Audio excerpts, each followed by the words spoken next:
कैलाश पर्वत पर भगवान शंकर बैठे हुए थे। बगल में माता पार्वती बैठी हुई थी। आगे 10-12 उनके गण बैठे हुए थे, जिसमें नंदी थे और भी गण थे। पार्वती शंकर भगवान से बोली, भगवान, हमारे मन में एक जिज्ञासा है, आप समाधान करने की कृपा करें। शंकर भगवान ने कहा, देवी क्या बात है? भगवान, सारे लोग आपकी उपासना करते हैं, सारे लोग आपकी पूजा करते हैं। आप देवाधिदेव हैं, आप महादेव हैं, आप देवताओं के देवता हैं।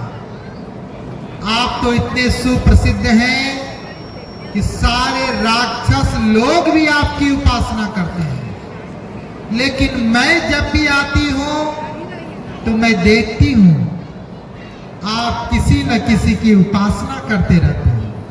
कभी सिद्धासन में बैठकर, कभी पद्मासन में बैठकर, कभी सुखासन में बैठकर, वज्रासन में बैठकर माला जप करते रहते हैं। जब आप देवाधिदेव हैं, आप महादेव हैं, आप देवताओं के देवता हैं, तो आपको जप करने की क्या आवश्यकता है? आपको माला घुमाने की क्या आवश्यकता है? और अगर आप किसी मंत्र की उपासना करते हैं, किसी मंत्र का जप करते हैं, तो क्या उस मंत्र का जप हम बहने नहीं कर सकते? भगवान शंकर मुस्कुराए और भगवान शंकर बोले, देवी, आज तूने बहुत ही गूढ़ रहस्य को पूछा है। आज तक मैंने इस रहस्य को किसी को नहीं बताया। मैं तुम्हें बताता हूं, ध्यान से सुनो। गायत्री मंजरी करके 48 श्लोक है हमारे आर्ष ग्रंथों में। पार्वती प्रश्न पूछती है, शंकर भगवान उसका उत्तर देते हैं। गायत्री महाविज्ञान में परम पूज्य गुरुदेव ने उस 48वें श्लोक को लिखा है, जिसमें चौथा श्लोक है, भगवान शंकर ने पार्वती से कहा, गायत्री वेद माता अस्ति साध्या शक्तिर्मता भुवि जगताम जननी चैवा तापु पासे हमें वही। गायत्री वेद माता है, इसी से वेदों का निर्माण हुआ। ओम भूर्भुवः स्वः से ऋग्वेद, तत्सवितुर्वरेण्यम से यजुर्वेद, भर्गो देवस्य धीमहि से सामवेद और धियो यो न प्रचोदयात् से अथर्ववेद का निर्माण हुआ है। देवी, पृथ्वी पर वही आदि शक्ति कहलाती है, सबसे पुरानी शक्ति। उसी गायत्री मंत्र के विस्फोट से ब्रह्मा जी ने सृष्टि का निर्माण किया।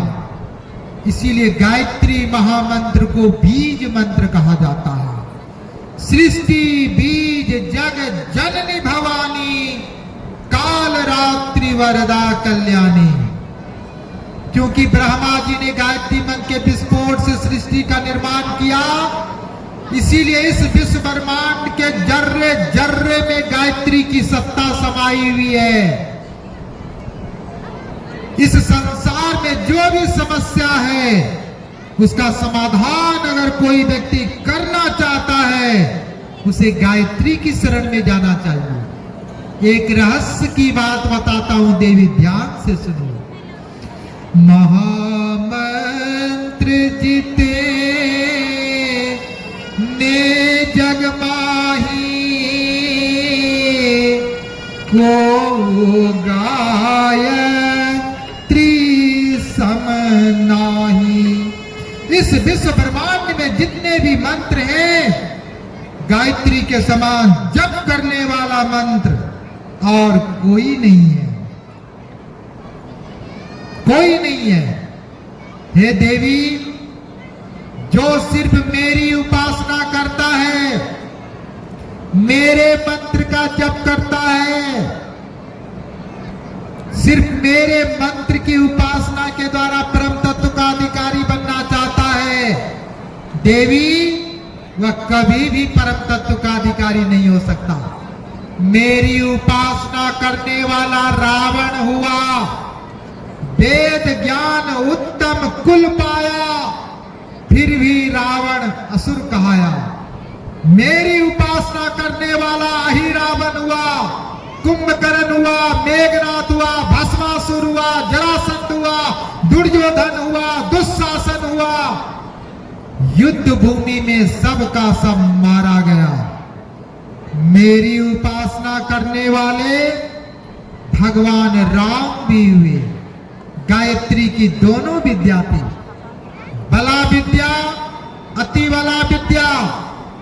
बला विद्या को वशिष्ठ से प्राप्त किया, अति बला विद्या को विश्वामित्र से प्राप्त किया, जिसको ऋषियों ने गायत्री और सावित्री विद्या कहा है, जिसको कम पढ़े लिखे लोग ज्ञान और विज्ञान गायत्री की दो धाराओं के नाम से जानते हैं।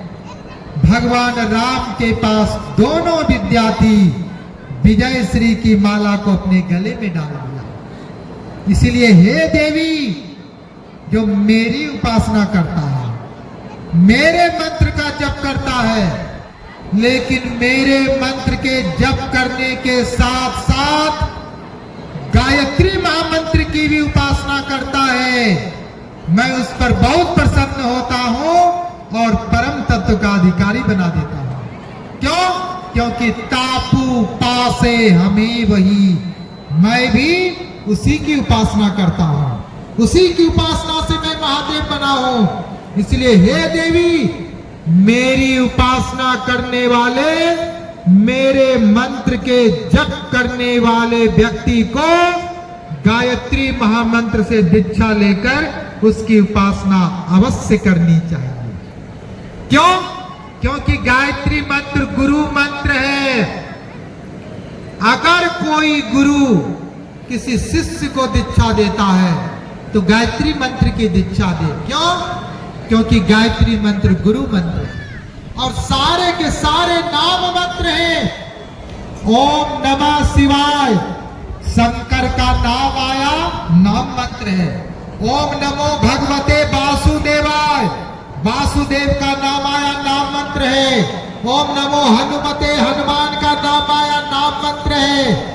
लेकिन गायत्री मंत्र में कहीं भी गायत्री का नाम नहीं है। इसीलिए ऋषियों ने और वेद भगवान ने गायत्री मंत्र को गुरु मंत्र कहा है। पार्वती बोली, भगवान एक बात बताइए, क्या महिलाएं गायत्री मंत्र से दीक्षा ले सकती हैं? भगवान शंकर ने कहा, देवी तू बड़ी भोली भाली है, मनुष्य ही नहीं, गायत्री महामंत्र तो मनुष्योत्तर प्राणी के लिए भी है। अग्नि पुराण ने कहा, अजपा नाम गायत्री ब्रह्म विष्णु महेश्वरान, अजपाम जपते यस्ताम पुनर्जन्म न विद्यते।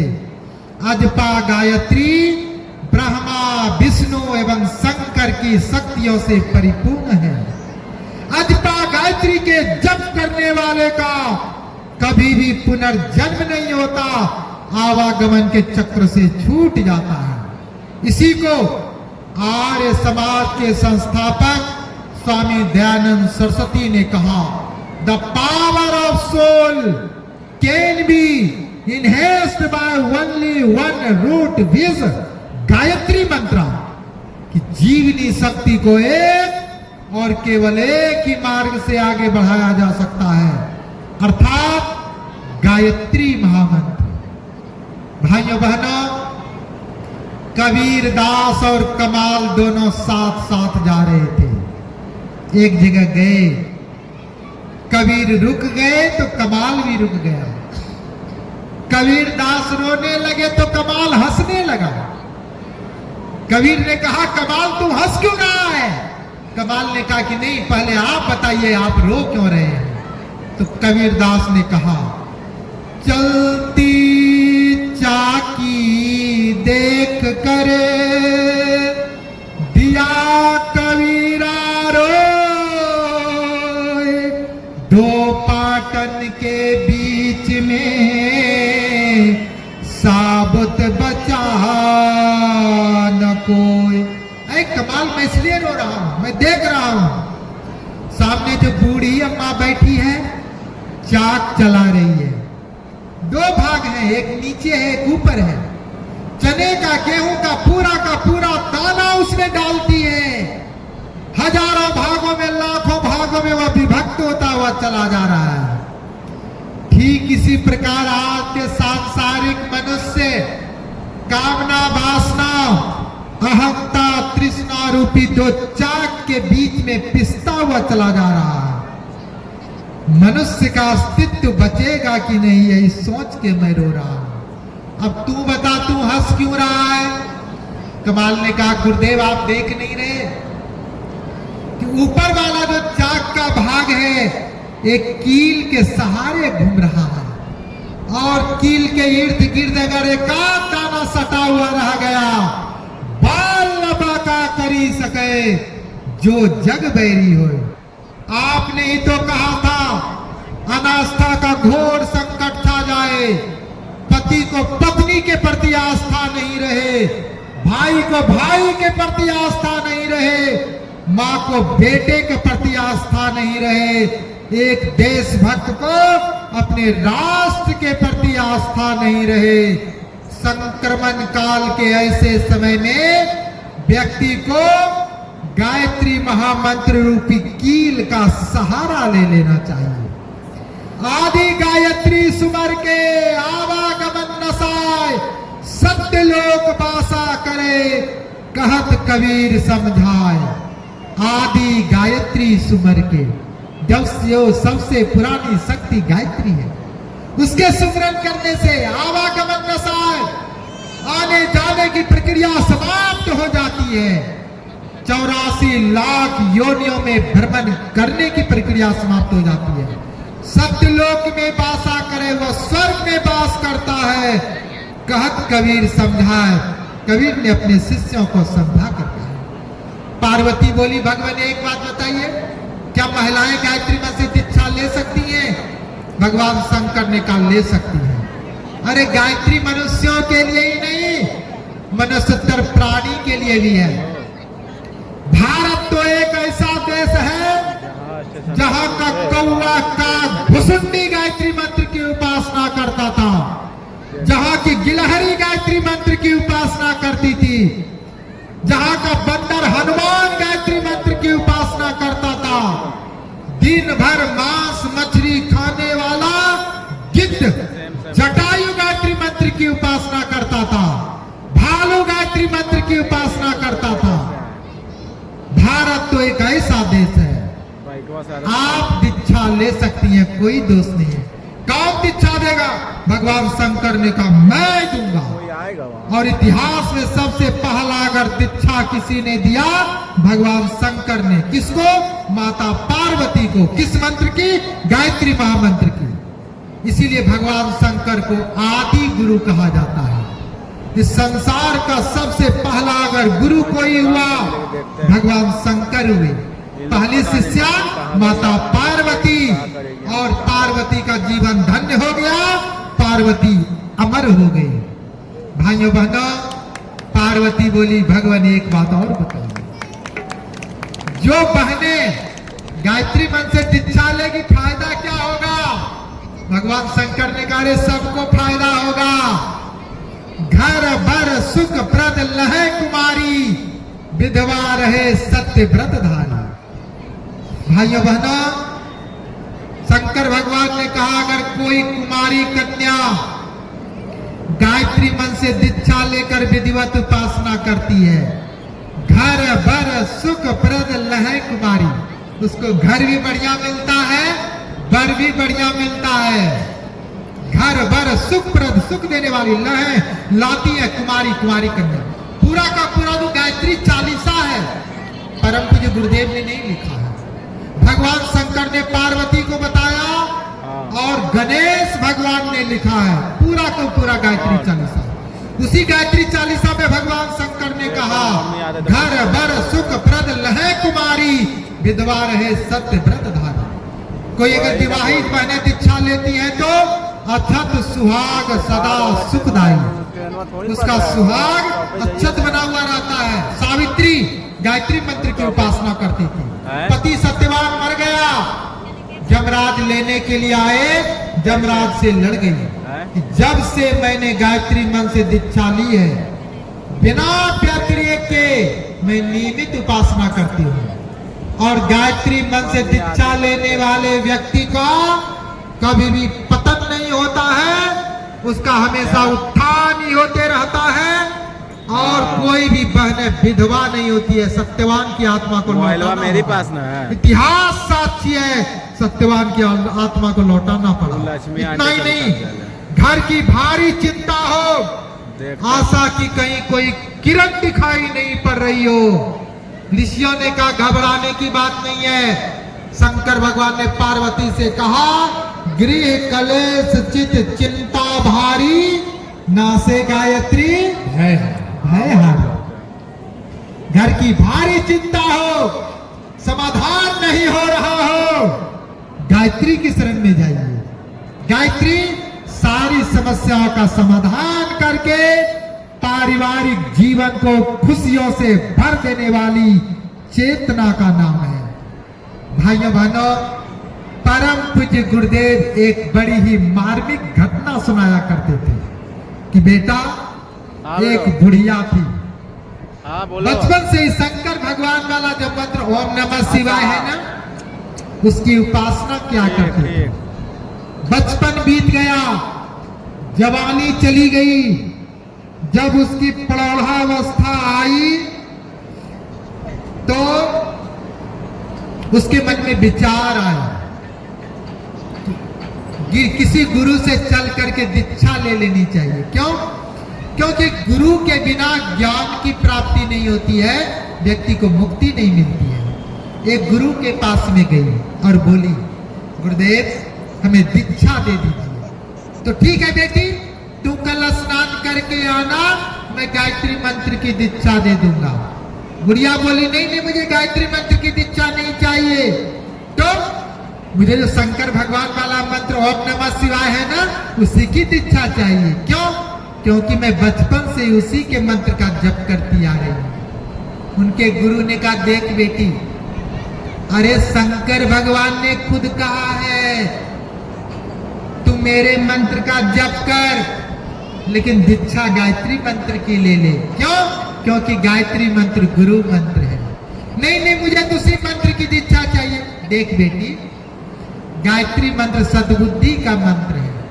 तेरे अंदर अगर सद्बुद्धि नहीं रहेगी, शंकर भगवान आ जाएंगे, हजारों वरदान दे देंगे, फिर भी फल मिलने वाला नहीं है। ठीक है, तो शंकर भगवान के मंत्र का जप करती है कर, लेकिन दीक्षा गायत्री मंत्र के लिए। बुढ़िया बोली, नहीं नहीं, मुझे तो उसी मंत्र की दीक्षा चाहिए और मैं गुरु भी आप ही को बनाऊंगी। उनके गुरु ने कहा, ठीक है बेटी, कहना मेरा काम था, मानना नहीं मानना तेरा काम है। दीक्षा दे दिया गया, पूजा की विधि बता दी गई। बताए विधि के अनुसार बुढ़िया उपासना करने लगी, जप करने लगी। वर्षों बीत गए। शिवरात्रि का पावन त्योहार था।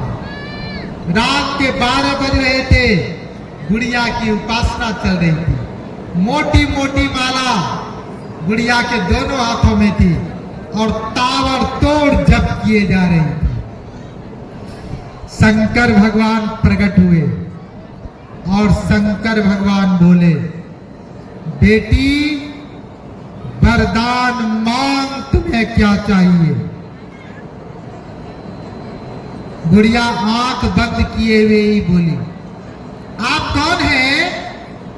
शंकर भगवान ने कहा, बेटी आंखें खोल कर दो, देख मैं शंकर भगवान बोल रहा हूं। बुढ़िया ने गायत्री की उपासना की नहीं थी, सद्बुद्धि उनके अंदर थी नहीं। आंख बंद किए हुए ही बोली, आप सचमुच में शंकर भगवान है ना? शंकर भगवान ने कहा, रे बेटी आंखें खोल कर तो देख। बुढ़िया एक आंख बंद किए रही, दूसरा आंख खोल कर देखती है शंकर भगवान है कि नहीं है। सांप दिखाई पड़ा फौ, तो लगा मैं सब ठीक ठाक है। खड़ी हो गई, भाव विवल हो गई, शंकर भगवान के पास दौड़ती हुई गई, पैरों से लिपट गई, फूट फूट कर रोने लगी।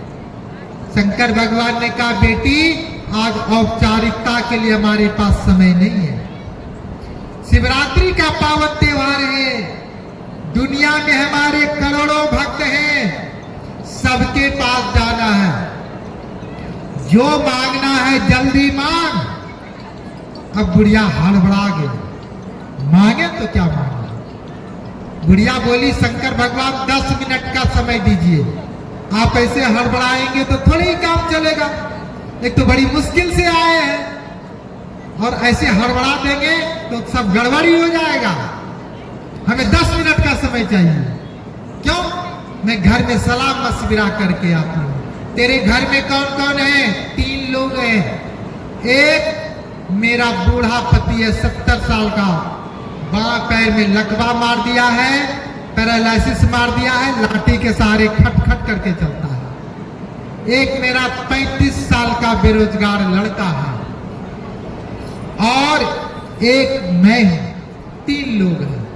तो ठीक है बेटी, मैं तीनों को एक एक वरदान देता हूं, लेकिन पहला वरदान मैं तुम्हें दूंगा। क्यों? क्योंकि मैं तुम्हारी साधना से प्रसन्न रहा हूं। मांग क्या चाहिए? अब बुढ़िया सोचने लगे, भगवान 2 मिनट का समय दीजिए, सोचने दीजिए। शंकर भगवान ने कहा, सोच ले। बुढ़िया ने मन में विचार किया, हमारे पति तो समझदार हैं, हमारे लिए, अपने बच्चे के लिए तो मुक्ति मांग ही लेंगे। हमारा बच्चा तो बेरोजगार है, धन दौलत मांग ही लेगा। लेकिन शंकर भगवान ने एक पते की बात कही। शंकर भगवान हमारी साधना से प्रसन्न हुए हैं,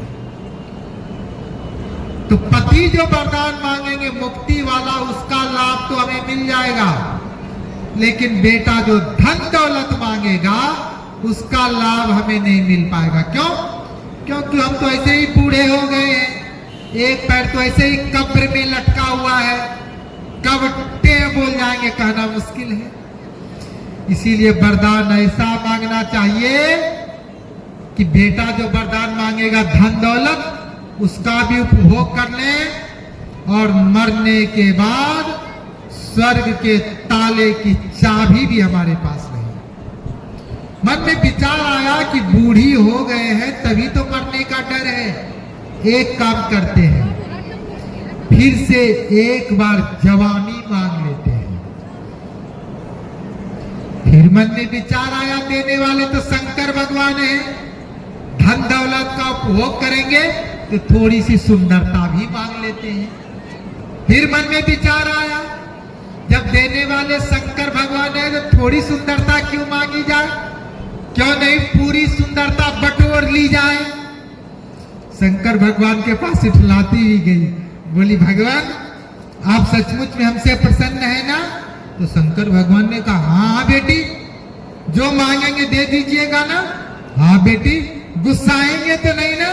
तो नहीं नहीं, मैं गुस्साने के लिए थोड़ी ही आया हूं, अरे मैं तो वरदान देने आया हूं। तो सचमुच में जो मांगेंगे दे देंगे ना भगवान? हाँ बेटी, मांग क्या चाहिए?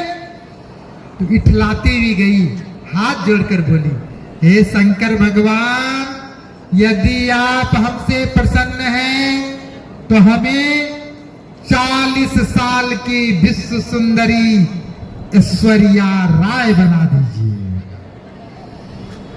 शंकर भगवान ने कहा, बस तो ऐसा ही होगा। और वह बुढ़िया ऐश्वर्या बन गई, चलने लगी, मटकने लगी, इठलाने लगी। तब तक उसका बूढ़ा पति कमरे से बाहर निकला। वरदान मांगते सुन लिया था, शंकर भगवान के पास में आया, गुस्साने लगा, आपने सब चौपट कर दिया। क्या हुआ बेटा, गुस्सा क्यों रहे हो? गुस्सा नहीं तो क्या करें? एक तो हमारी बुढ़िया थी, हमारी सेवा क्या करती थी, हमारे कपड़े धोया करती थी, हमारे लिए खाना बनाया करती थी, पैर दबाया करती थी। अब तो पैर दबाने के लिए कहेंगे तो गला ही दबा देगी। आपने सब चौपट कर दिया, परिवार को बर्बाद कर दिया। शंकर भगवान ने कहा, बेटा गुस्साता क्यों है? अरे मैंने अगर उसे संसार की सबसे सुंदर महिला बना दिया है तो मैं तुम्हें भी एक वरदान देता हूं, तुम भी संसार का सबसे सुंदर पुरुष बन जाओ और सुखोपभोग का जीवन जियो, क्यों परेशान होते हो? उस बूढ़े ने कहा कि अच्छा आप हमें भी वरदान देंगे? देंगे ना। उस बूढ़े ने एक बार अपनी पत्नी की तरफ गुर्राते हुए देखा और कहा, ठहर बुढ़िया, अभी बताता हूं मैं। बड़ा ऐश्वर्या बनने का शौक था। शंकर भगवान, यदि आप हमसे प्रसन्न हैं, हमारी बुढ़िया जिसको आपने ऐश्वर्या बना दिया है उसको सुगरिया बना दीजिए। शंकर भगवान ने कहा, मस्तु ऐसा ही होगा। ऐश्वर्या सुगरिया बन गई, बगल में नाली था उसी में प्रवेश कर गई, गंदी गंदी चीजों को खाने लगी, गंदी गंदी चीजों को पीने लगी। बच्चा रोते हुए उसके पास गया तो दांत निकालकर काटने के लिए दौड़ने लगी। बच्चा शंकर भगवान के पास में गया, रोने लगा। ई का कर दिला शंकर भगवान, क्या हुआ बेटा, रो क्यों रहे हो? रोए नहीं तो क्या करें, एक तो हमारी माँ थी बुढ़िया, आपने उसको सुगरिया बना दिया, रोए नहीं तो क्या करें? शंकर भगवान ने कहा, बेटा कोई बात नहीं है, छोड़ इस बुढ़े बुढ़ी का चक्कर, मैं तुम्हें भी एक वरदान देता हूं, तू भी कुछ मांग ले। बच्चे ने कहा, आप हमें भी वरदान देंगे? तो देंगे ना। तो उस बच्चे ने हाथ को जोड़ा और बड़े करुण भाव से कहा, भगवान यदि आप हमसे प्रसन्न हैं तो हमारी माँ जो बुढ़िया थी, जिसको आपने वरदान देकर के सुगरिया बना दिया है, उसको फिर से बुढ़िया बना दीजिए। शंकर भगवान ने कहा, वस्तु ऐसा ही होगा, और वह सुगरिया फिर से बुढ़िया बन गई। शंकर भगवान अंतर ध्यान हो गए। उनके गुरु आए, गुरु ने कहा, बेटी आज शंकर भगवान को आना था, आए कि नहीं? आए ना। वरदान मिला कि नहीं? मिला ना। कितना वरदान मिला? 3 वरदान मिला। क्या क्या मिला? बुढ़िया बोली, क्या बताएं भगवान, सब गुड़ गोबर हो गया। आपने ठीक कहा था, तेरे अंदर अगर सद्बुद्धि नहीं रहेगी, शंकर भगवान आ जाएंगे, हजारों वरदान दे देंगे, फिर भी फल मिलने वाला नहीं है। अब बताइए तो, मैं गायत्री मंत्र से दीक्षा ले सकती हूँ? उनके गुरु ने कहा, बेटी गायत्री मंत्र में ऋषियों ने छूट दिया है। भगवान राम के 2 गुरु थे, पहले गुरु का नाम वशिष्ठ था, गायत्री का कम जानकार था, विश्वामित्र को गुरु बनाया जो गायत्री के सिद्ध साधक थे। भगवान श्री कृष्ण के 2 गुरु थे, पहले गुरु का नाम संदीपन था, गायत्री का कम जानकार था, तो दुर्वासा को गुरु बनाया जो गायत्री के सिद्ध साधक थे। और दत्तात्रेय ने गायत्री के एक एक अक्षर के तत्व ज्ञान को आत्मसात करने के लिए एक एक गुरुओं को वरण किया था। दत्तात्रेय के 24 गुरु थे। पृथ्वी, वायु, गगन, जल, यम, अग्नि, चंद्र, सूर्य, कबूतर, अजगर, समुद्र, पतंगा, मधुमक्खी, भौरा, हाथी, हिरन, पिंगला, बेस्या, कौवा, बालक, स्त्री, लुहार, सर्प, मकड़ी, भृंग, दत्तात्रेय के 24 गुरु थे। कभी समय मिलेगा हम विस्तार से बताएंगे दत्तात्रेय ने किन किन परिस्थितियों में किन किन गुरुओं को वरण किया था। भाइयों बहनों, बुढ़िया को फिर से गायत्री मंत्र की दीक्षा दी गई और बुढ़िया का जीवन धन्य हो गया। आत्मीय बंधुओं, हम निवेदन कर रहे हैं, कल गायत्री के प्राण को जीवन में धारण करके अपने जीवन को धन्य करने का एक दुर्लभ सुअवसर मिलेगा। गायत्री माता आपसे कुछ लेने नहीं आई है, गायत्री माता आपको देने के लिए आई हुई है। आप झोली भर करके ले जाइए। गायत्री माता आपके परिवार में सुख शांति की स्थापना करने के लिए आई हुई है। आपके परिवार में स्वर्गीय वातावरण का अवतरण करने के लिए आई हुई है। पति पत्नी के बीच हो रहे, सास बहू के बीच और भाभी ननद के बीच हो रहे झगड़े को खत्म करके आपकी झोली को खुशियों से भर देने के लिए आई हुई है। आप आइए, गायत्री के प्राण को जीवन में उतारने के लिए गायत्री मन से दीक्षा लेकर के जीवन को धन्य बनाइए और अपने झोली को खुशियों से भर करके अपने पारिवारिक जीवन में स्वर्गीय वातावरण का अवतरण कर डालिए। इसके लिए मां गायत्री आपके गांव में आई हुई है, आपके नगर में, आपके शहर में आई हुई है। सावधान, युग बदल रहा है। कहाँ है? प्रज्ञा ले ली है अवतार। कोई बाइक चलाने वाला है? सावधान, युग बदल रहा है। प्रज्ञा ले ली है अवतार। उल्टे मन को सीधा करने मां गायत्री आई। आओ आओ जी बजरगंज के लोग, आओ आओ जी नगरिया के लोग, आई है मां गायत्री। आओ आओ जी नगरिया के लोग, आई है मां गायत्री। आओ आओ जी नगरिया के लोग, आई है मां गायत्री। आओ आओ जी नगरिया के लोग, आई है मां गायत्री। करो मिलजुल युग निर्माण, करो मिलजुल युग निर्माण, आई है मां गायत्री। मिलजुल युग निर्माण, आई है मां गायत्री। आओ आओ जी नगरिया के लोग, आई है मां गायत्री। आओ आओ जी नगरिया के लोग, आई है मां गायत्री।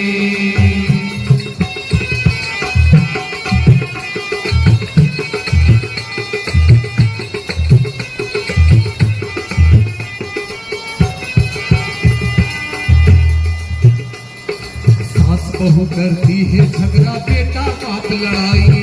सास बहू करती है झगड़ा, बेटा बाप लड़ाई।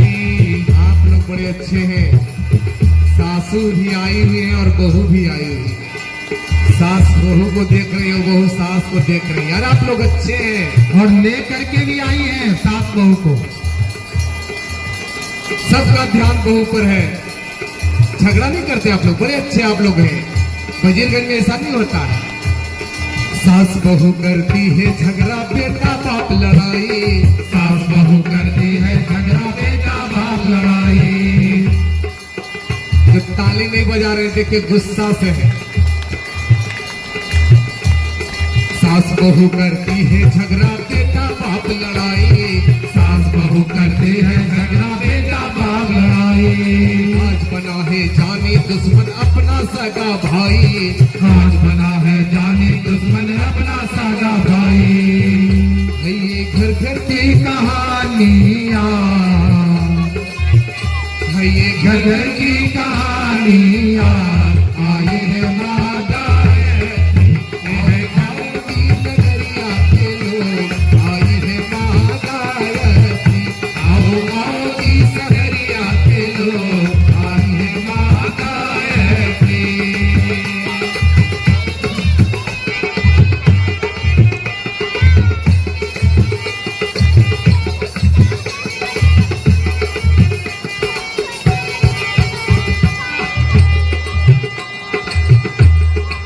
टोन थोड़ा सा टोन दे दीजिए, नाम का टोन बढ़ा दीजिए।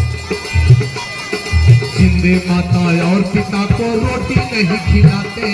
जिंदे माता और पिता को रोटी नहीं खिलाते। मर जाने पर मृतक भोज में 8 गामा करवाते। मर जाने पर मृतक भोज में पैसा खुलवाते। 4 मिठाई से काम नहीं चलेगा, सात मिठाई, बूढ़ी अम्मा मर गई है। जब जीवित थी तो एक गिलास पानी के बगैर तरस गई। हाय रे जवाना, और मर गई है। वो बुढ़िया देखने नहीं आ रही कि हमारे सात पुतहू और 7 बेटे हैं, तो बोला एक एक खान सब लोग करेंगे, 7 मिठाई होनी चाहिए। जब जीवित थी तो एक गिलास पानी नहीं दी थी किसी को। माँ गायत्री आपके बीच इसीलिए आई है। एक ट्रक सोना नहीं देगी, सद्बुद्धि दे देगी।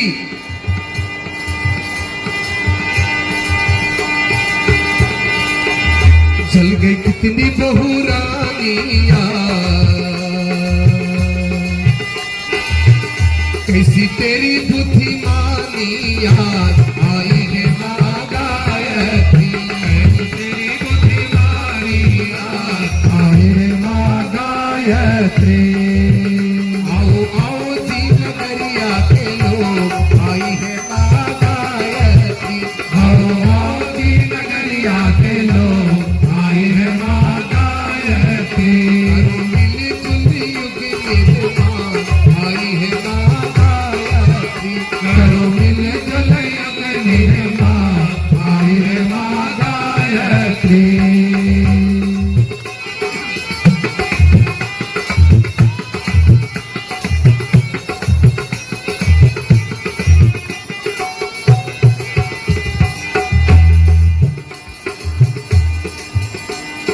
दुल्हा के बाजार में देखो सबसे बड़ी महंगाई, दुल्हा के बाजार में देखो सबसे बड़ी महंगाई। दुल्हा का बाजार है कहीं यहाँ? दुल्हा का बाजार लगता है? जिसके घर में बच्ची जवान हो जाती है, पिता परेशान हो जाते हैं। मैट्रिक पास है 10 लाख लेगा, बीए कर लिया है 15, नौकरी लग जाए तो 20 से कम नहीं चलेगा काम। ये बुद्धि भ्रष्ट हो गई हमारी। दुल्हा के बाजार में देखो सबसे बड़ी महंगाई, दुल्हा के बाजार में देखो सबसे बड़ी महंगाई। जिते बेटा का मांस बेचता कैसा बाप कसाई, जिते बेटा का मांस बेचता कैसा बाप कसाई। जल गई कितनी बहू रानिया, जल गई कितनी बहू रानिया, आई है माँ गायत्री। आओ आओ जी बजरिया के लोग, आई है माँ गायत्री। आओ आओ जी बजरिया के लोग, आई है माँ गायत्री। करो मिलजुल युग निर्माण, आई है माँ गायत्री। करो मिलजुल युग निर्माण, आई है माँ गायत्री।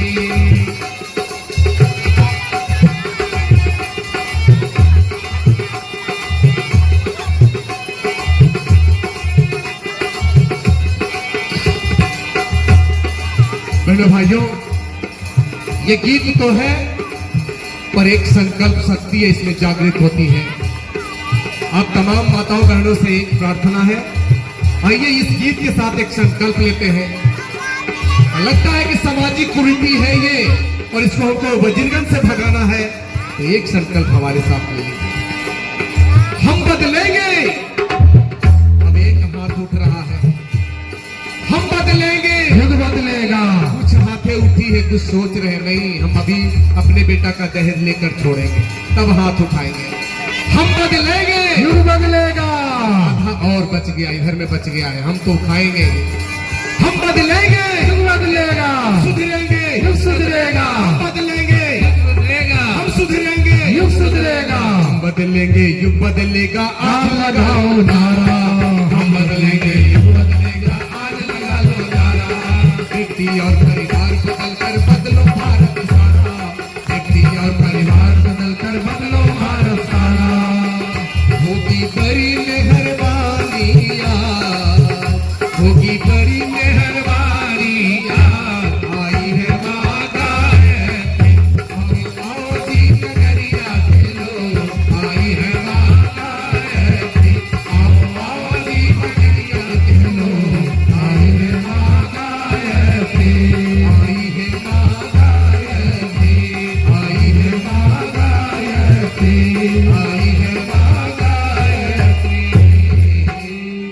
बोले गायत्री माता की।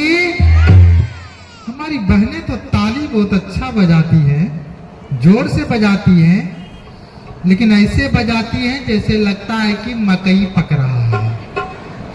तो सब मिला करके बजाइए। हम लोग के बीच में इस सायंकालीन के कार्यक्रम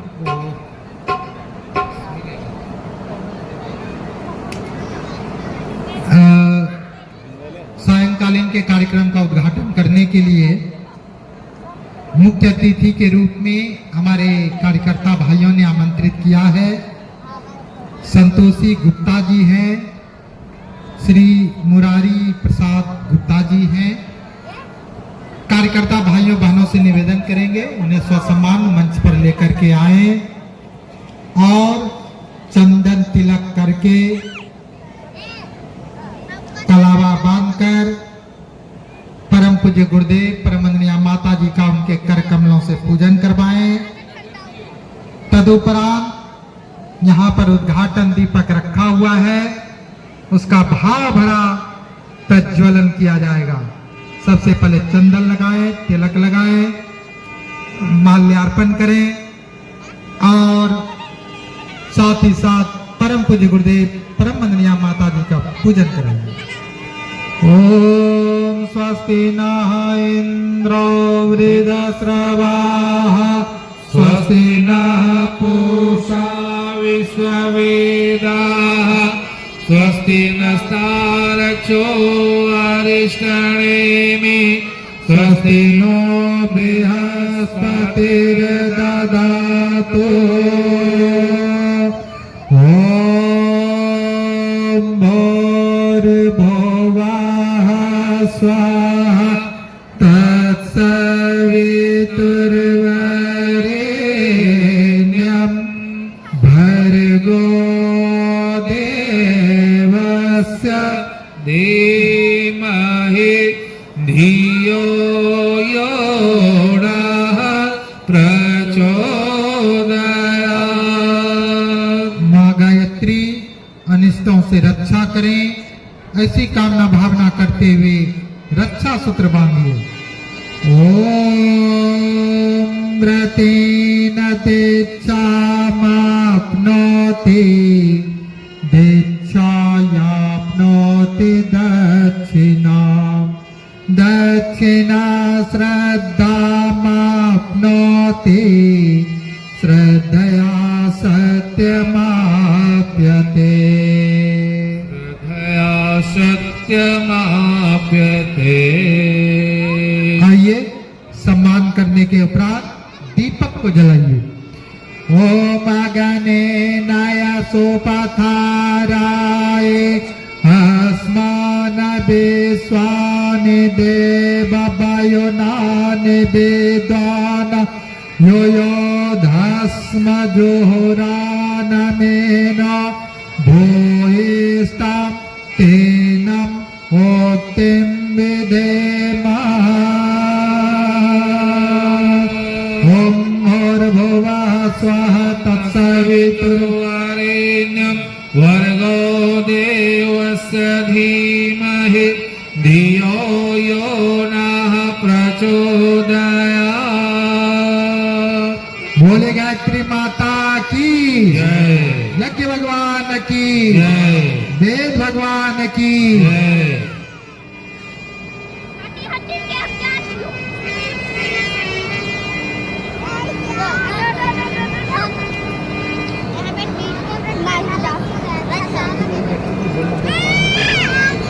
चलिए बोले गायत्री माता की। आइए भाइयों बहनों, पुराणों में वर्णन। चलिए बहुत बहुत धन्यवाद हमारे मुख्य अतिथि महोदय का समय निकालकर हमारे गायत्री परिवार के कार्यकर्ताओं के आमंत्रण को स्वीकार किया, हम लोग के बीच में आए। गायत्री परिवार की ओर से खूब खूब शुभकामना, बधाई और उनके सर्वांगीण विकास के लिए माँ गायत्री से प्रार्थना है।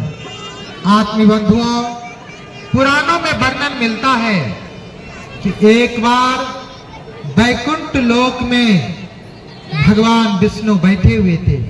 हाँ, गोलू को बाइक बगल में माता लक्ष्मी बैठी हुई थी। देव ऋषि नारद श्रीमन नारायण नारायण का संकीर्तन करते करते वैकुंठ लोक में आए। भगवान विष्णु को प्रणाम किया और देव ऋषि नारद ने कहा, भगवान आजकल पृथ्वी लोक से बड़ी बड़ी खबरें आ रही है, हम मंगवाए बाइक बेटा। बड़ी बड़ी खबरें आ रही है। विष्णु भगवान ने कहा, नारद क्या बात है? तो भगवान आपको कुछ मालूम नहीं है? अरे त्रेता युग में एक रावण था, सारे देवी देवताओं को कैद करके रखा था। लक्ष्मी झाड़ू लगाती थी, रुको यार रुको। सरस्वती पानी भरती थी, शनिचर को उल्टा लटका दिया था, काल को पैर के नीचे दबा दिया था, नवग्रह को उल्टा टांग दिया था, बृहस्पति पहरेदारी करते थे। एक रावण था। और आजकल के तो पृथ्वीवासी है ना, हर एक व्यक्ति रावण से ज्यादा बलशाली है, हर एक व्यक्ति रावण से ज्यादा ताकतवर है। आजकल के लोग कहते हैं पवन देव हाजिर हो, बटन दबाते ही पवन देवता पंखा झेलने लगते हैं। सूर्य देव हाजिर हो, बटन दबाते ही सूर्य देवता रोशनी करने लगते हैं। वरुण देवता हाजिर हो, बटन दबाते ही वरुण देवता पानी को नीचे से ऊपर टंकी में ले जाने लगते हैं। यहाँ पे आदेश मिलते ही नीचे लाने लगते हैं। सरस्वती माता हाजिर हो, कॉपी में कुछ भी नहीं लिखा है, लेकिन पटना से स्टेट टॉपर का रिजल्ट बनकर आ जाता है। सारे देवी देवताओं को कैद के करके रखा है। एक रावण था, हेलीकॉप्टर से चलता था। आज तो सारे नेता लोग हेलीकॉप्टर से ही चलते हैं। व्यक्ति को खाना नहीं मिलता था, एक समय भोजन बनाते थे, रात को भूखे सो जाते थे। लेकिन आज तो व्यक्ति दोनों टाइम भोजन भी बनाते हैं और बीच में समय निकालकर वजीरगंज बाजार में जाकर चाउमीन, पिज्जा, बर्गर, गोलगप्पा भी खाते हैं। सब लेके चल जाएंगे। धरती पर तो स्वर्ग आ गया होगा, लोगों में प्रेम बढ़ गया होगा। विष्णु भगवान ने कहा, नारद तुम्हारी इच्छा क्या है? धरती के स्वर्ग देखने की इच्छा है। बोले गायत्री माता की जय। देखो भाई, जिन्हें जाना है चुपचाप निकल करके चले जाइए, जिन्हें सुनना है बैठ के सुनिए, जिन्हें बहुत आवश्यक है जाना चाहते हैं तो कोई बात नहीं है। मैंने तो निवेदन किया कि 3 दिनों का समय आपके पास में है, अभी तो आधे घंटे के बाद कार्यक्रम समाप्त हो जाएगा। कल परसों तरसों 3 दिन का है। चौथे दिन के बाद आपकी दिनचर्या जैसी है, अगर आप वैसा ही रखना चाहते हैं तो आपकी इच्छा है, और आप अगर बदलना चाहते हैं तो किस प्रकार बदले, किस प्रकार आपका जीवन अच्छा हो जाए, 3 दिन 4 दिन के कार्यक्रम में हम बताएंगे। ध्यान से सुनेंगे तब लाभ मिलेगा, इसीलिए आ गए हैं तो ध्यान से सुनिए। आत्मीय बंधुओं, विष्णु भगवान ने कहा, नारद तुम्हारी इच्छा क्या है? तो भगवान, धरती के स्वर्ग देखने की इच्छा है। ठीक है, जाओ धरती का स्वर्ग देखाओ और आकर के हमें भी बताना। देव ऋषि नारद ने बीना को उठाया, तार को छेड़ा और धरती का स्वर्ग देखने के लिए अपना प्यारा सा भजन गाते गाते धरती लोक की ओर चल पड़े। हम लोग भी नारद जी के साथ उनका प्यारा सा भजन गाएंगे, सभी ताली बजा करके गाएंगे। अभी नहीं, गाना शुरू करेंगे तब ना, सभी ताली बजा करके भावपूर्वक गाइएगा। और सेल्फी दीदी थोड़ा सा बाद में फोटो खींच लीजिएगा। चलिए आइए, भावपूर्वक गाइए। श्रीमन्नारायण नारायण श्रीमन्नारायण नारायण नारायण श्रीमन्नारायण नारायण नारायण श्रीमन्नारायण नारायण नारायण श्रीमन्नारायण नारायण नारायण श्रीमन्नारायण नारायण नारायण श्रीमन्नारायण नारायण नारायण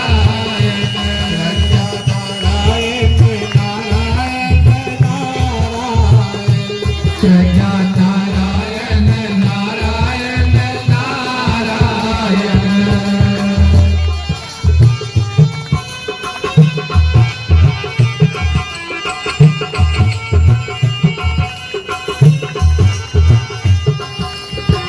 सबरी के बैर सुदामा के तंडुल सबरी के बैर सुदामा के तंडुल सबरी के बैर सुदामा के तंडुल सबरी के बैर सुदामा के तंडुल रुचि रुचि भोग लगावाए हरि हो रुचि रुचि भोग लगावायन श्रीमन्नारायण नारायण नारायण श्रीमन्नारायण नारायण नारायण प्रज्ञा नारायण नारायण नारायण प्रज्ञा नारायण नारायण नारायण लक्ष्मी नारायण नारायण लक्ष्मी नारायण नारायण नारायण श्रीमन्नारायण नारायण नारायण श्रीमन्नारायण नारायण नारायण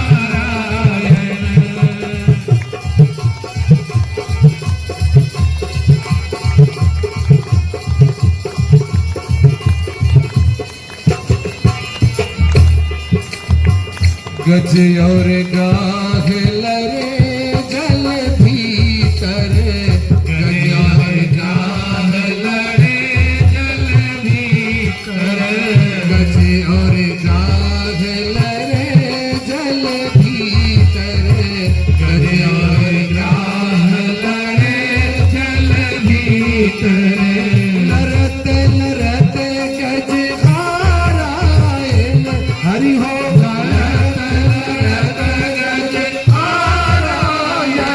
श्रीमन्नारायण नारायण नारायण श्रीमन्नारायण नारायण नारायण श्रीमन्नारायण नारायण नारायण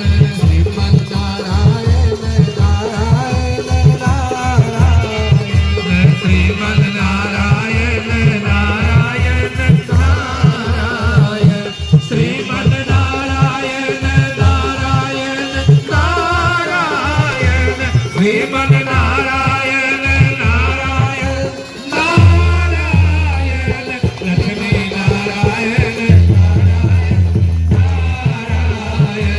श्रीमन्नारायण नारायण नारायण श्रीमन्नारायण नारायण नारायण श्रीमन्नारायण नारायण नारायण श्रीमन्नारायण नारायण का संकीर्तन करते करते देव ऋषि नारद जी वैकुंठ लोक से धरती का स्वर्ग देखने के लिए धरती लोक पर आए। उनके मन में विचार आया कि धरती का अगर स्वर्ग देखना है तो सबसे पहले अपने वेश को बदल देना चाहिए। देव ऋषि नारद ने अपने मूल स्वरूप को बदला, ब्राह्मण का वेश बनाया और सबसे पहले मन में विचार आया कि भगवान के दर्शन करने चाहिए। तो भगवान कहाँ रहते हैं? मंदिरों में रहते हैं, मस्जिदों में रहते हैं, गिरजाघर गुरुद्वारे में रहते हैं। खोजे मंदिर मस्जिद गिरजे, अनगिनते परमेश्वर सिरजे, किंतु कभी ईमान न खोजा, कभी खेत खलियान न खोजा। खोजा हमने जिसे भजन में, छिपा रहा वह तो क्रंदन में। हमने निस दिन धर्म बखाना, लेकिन कर्म नहीं पहचाना। पैसा पाया, प्रतिभा पाई, पाया है विज्ञान को, किंतु न पाया अब तक हमने धरती के इंसान को। देव ऋषि नारद के मन में विचार आया कि चलो सबसे पहले चल करके भगवान के दर्शन करने चाहिए। तो भगवान कहाँ रहते हैं? मंदिरों में रहते हैं। एक मंदिर में गए, हनुमान जी की एक बड़ी सी आदमकद मूर्ति बनी हुई थी। एक भक्त खड़ा था, रुद्राक्ष की मोटी मोटी माला दोनों हाथों में थी और राम राम राम राम राम राम का संकीर्तन किए जा रहे थे, जप किए जा रहा था। देव ऋषि नारद उनके पास जाकर खड़े हो गए। मन ने विचार किया कि मैंने भक्त तो अनेकों देखे, लेकिन इस भक्त का जवाब नहीं है। देखो तो कितनी तन्मयता से जप कर रहा है। भाइयों बहनों, देव ऋषि नारद भी उसके साथ खड़े होकर जप करने लगे। जब उस भक्त की पूजा समाप्त हुई, तेज कदमों से सीढ़ियों से नीचे उतरने लगा। देव ऋषि नारद ने बुलाया, अरे भैया इधर आओ, इधर आओ। जी क्या बात है, बड़े अच्छे भक्त लगते हो। प्रतिदिन पूजा करने के लिए आते हो क्या? आता तो प्रतिदिन हूं, लेकिन आज जल्दीबाजी में। क्यों? क्योंकि आज कचहरी जाना है। क्यों, कोर्ट में कोई मुकदमा है क्या? तो है ना, हमारा जो छोटा वाला भाई राजू है ना, उसने हमारा 2 धूर जमीन हड़प लिया है। पहले तो मैंने बहुत समझाया, जमीन हड़पना गलत बात है। जब उसने देने से मना कर दिया, तो मैं भी भगवान रामचंद्र का भक्त हूं। जय बजरंगबली कहकर मैंने भी मैदान में कदम बढ़ा दिया है। बजरंगबली को कहने आया था कि मैंने छोटे भाई पर मुकदमा ठोक दिया है। अगर आज मैं कोर्ट में जीत गया, 2.5 किलो लड्डू चढ़ाऊंगा। शाम को आना, तुम्हें भी खिलाऊंगा। देव ऋषि नारद अवाक रह गए। राम कहते थे, भरत राज तुम ले लो, राज्य पर तुम्हारा अधिकार है। और राम कहते थे, नहीं भरत, राज्य पर तुम्हारा अधिकार है। और एक यह व्यक्ति है जो राम नाम की माला का जप तो कर रहा है, लेकिन राम और भरत के आदर्श को भूलकर 2 धूर जमीन के लिए मुकदमा ठोक दिया। यहां भगवान नहीं है। देव ऋषि नारद बड़े दुखी हुए और आगे गए। एक मंदिर में गए, अखंड राम धुन चल रहा था। कोई कलाकार राम बना हुआ था, कोई लक्ष्मण बना हुआ था, कोई हनुमान बना हुआ था। बड़ी तन्मयता से गा रहा था, हरे रामा हरे कृष्णा, हरे रामा हरे कृष्णा। शरीर की सुधि बुद्धि नहीं थी, खड़ा होता था, गिर जाता था, फिर खड़ा होता था। हरे रामा हरे कृष्णा। नारद जी ने बगल वाले से कहा, भैया देखो तो कितना अच्छा भक्त है, शरीर की सुधि बुद्धि नहीं है, खड़ा होता है, गिर जाता है। तो बगल वाले ने कहा, भैया परदेसी लगते हो। परदेसी तो हो, लेकिन क्या बात है?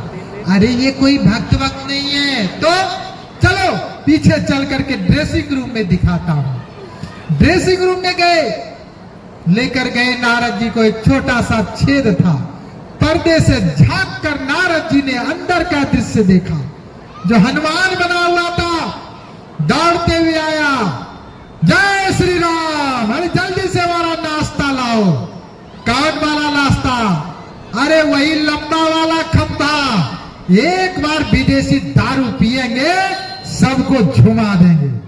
नारद जी को आंखों पर भरोसा नहीं हो रहा था। जय श्री राम कह करके पूरा एक ही बार में पूरा बोतल कटकटा गए और बाहर आकर हरे रामा हरे कृष्णा। जो राम बने हुए थे आए, अरे जल्दी से हमारा नाश्ता लाओ। कौन सा? वही गोल वाला, जे न खाए भांग की गोली, वो बेटा से तो बेटी बली, जल्दी लाओ। खाया, आज तो सबको झुमा देंगे। जब नारद बाहर निकले, बगल वाले ने कहा भैया ये कोई भक्त वक्त नहीं है, अरे ये बोतल पीने वाले बोतलानंद हैं, गांजा पीने वाले गजानंद हैं, और समाज को ठक करके अपना घर भरने वाले धूर्तानंद है। यहाँ कोई भक्त वक्त नहीं है। नारद जी बड़े दुखी हुए। नारद जी ने देखा हरे रामा हरे कृष्ण खड़ा होता था, नशा में गिरता था, फिर खड़ा होता था, शरीर की सुधी बुद्धि नहीं थी। देव ऋषि नारद को लगा हो सकता है रामचरितमानस की कथा आप घरों में होती हो, सीता अनुसुईया वाला जो प्रसंग है उसकी चर्चा घरों में हो रही होगी। देव ऋषि नारद जी एक गली से गुजर रहे थे, अंदर से जोरों जोरों की आवाज आ रही थी। देव ऋषि नारद ने कहा हे राम हा राम, जोर से आवाज आ रही थी। देव ऋषि नारद ने कहा जरूर इस घर में रामचरितमानस का पाठ हो रहा होगा, जरूर सुंदरकांड का पाठ हो रहा होगा। आज तो ऐसे भी मंगलवार है। भाइयों बहनों, देव ऋषि नारद ने खिड़की से झांक कर अंदर का दृश्य देखा। आंगन में सास चित्त लेटी हुई थी, सास के छाती पर बहू चढ़ी हुई थी, बेलने से पीट रही थी और सास हाय हाय चिल्ला रही थी। बगल में बेटा खड़ा था। बुढ़िया सब गलती तुम्हारी है, जब तक जवान रही किसी को चाबी का गुच्छा नहीं दी, अब तो पैर भी कब्र में लटका हुआ है, फिर भी चाबी नहीं दे रही है, ठीक करती है मारती है। आप लोग तो अच्छे लोग हैं, यहाँ तो सास बहू में बड़ा प्रेम है, कभी झगड़ा नहीं होता, मैंने सुना है, लेकिन हम लोग तो पूरा देश विदेश घूमते रहते हैं। भाइयों बहनों, सास बहू करती है झगड़ा, बेटा बाप लड़ाई, आज बना है जाने दुश्मन अपना सागा भाई। ये है घर घर की कहानी। देव ऋषि नारद जी और आगे गए। देव ऋषि नारद ने बुढ़िया को देखा, सूर्य दान करने के लिए आई थी। देव ऋषि नारद बड़े प्रसन्न हुए। देव ऋषि नारद ने कहा चलो, अगर एक गांव में एक महिला भी गायत्री मंत्र की विधिवत उपासना करती है दीक्षा लेकर, तो 10 साल में गांव का कल्याण हो जाता है। वैसे वेद का तो कहना है जिस घर में एक कुमारी कन्या दीक्षा लेकर 3 साल तक गायत्री की विधिवत उपासना करती है, घर की समस्याओं का समाधान हो जाता है। किसी गांव में अगर 51 कुमारी कन्या गायत्री मंत्र से दीक्षा लेकर जप करती है, 5 साल में गांव का सर्वांगीण विकास हो जाता है। किसी देश में अगर 1 लाख व्यक्ति गायत्री मंत्र से दीक्षा लेकर गायत्री मंत्र की उपासना करता है, 10 साल में देश का सर्वांगीण विकास हो जाता है। आज संपूर्ण भारतवर्ष में गायत्री परिवार के 14 करोड़ कार्यकर्ता प्रतिदिन 5 माला दीक्षा लेकर गायत्री मंत्र की उपासना औसत स्तर पर करते हैं। कोई थोड़ा सा ज्यादा करता है, कोई थोड़ा सा कम करता है, लेकिन औसत मूल्यांकन जब शांति कुंज ने किया तो भाइयों बहनों प्रतिदिन करोड़ों की संख्या में गायत्री मंत्र की उपासना होती है। 14 करोड़ गायत्री परिवार के कार्यकर्ता 5 माला गायत्री मंत्र की उपासना करते हैं। अंतरराष्ट्रीय परिप्रेक्ष्य में देखिए, दुनिया का देश दिवालिया घोषित होता हुआ चला जा रहा है और हमारा देश आर्थिक क्षेत्र में काफी विकसित होता हुआ चला जा रहा है।